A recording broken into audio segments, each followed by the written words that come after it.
met in 1986. We've been together ever since. We really enjoyed each other, and that we complemented each other. Our personalities are quite different, and yet it's complementary.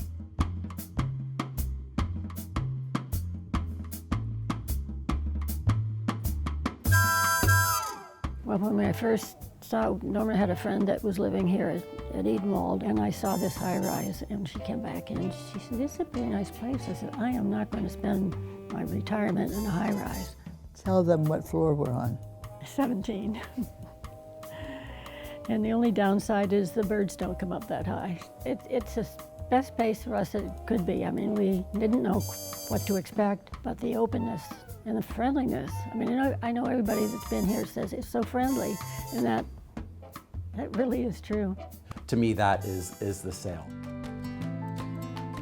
We have gays and lesbians that live on campus. We have staff who are transitioning. I want everybody to feel that they can come here and just be themselves. We did a pretty thorough research. We wanted a database that we could search, and there's no such thing. So I'm glad that HRC is doing something that can help other people who are floundering find us.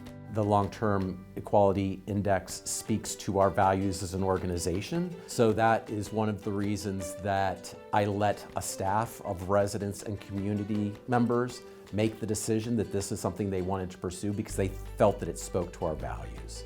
We asked Diane as we were being interviewed, will we become a problem? The fact that we're a couple, will that be a problem?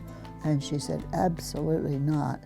And if ever you feel that it has become an issue, let us know. We are a community of 60 to 100-year-olds, so there's all sorts of people that make up the Edenwald community. But what was interesting is as we started talking about this, we realized it wasn't as radical to the resident population as some people might think.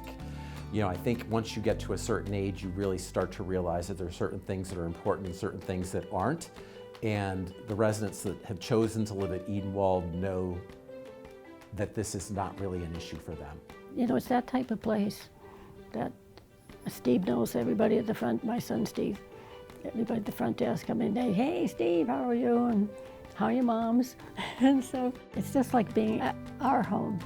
I want everybody to feel that they can come here and just be themselves.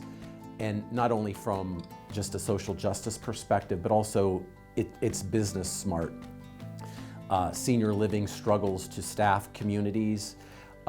We, through the pandemic, through the Great Resignation, have been fully staffed here. We have no issue recruiting for any position that we have open because people want to come here because of the culture that it has. You know, most senior living communities are not places that I would go to.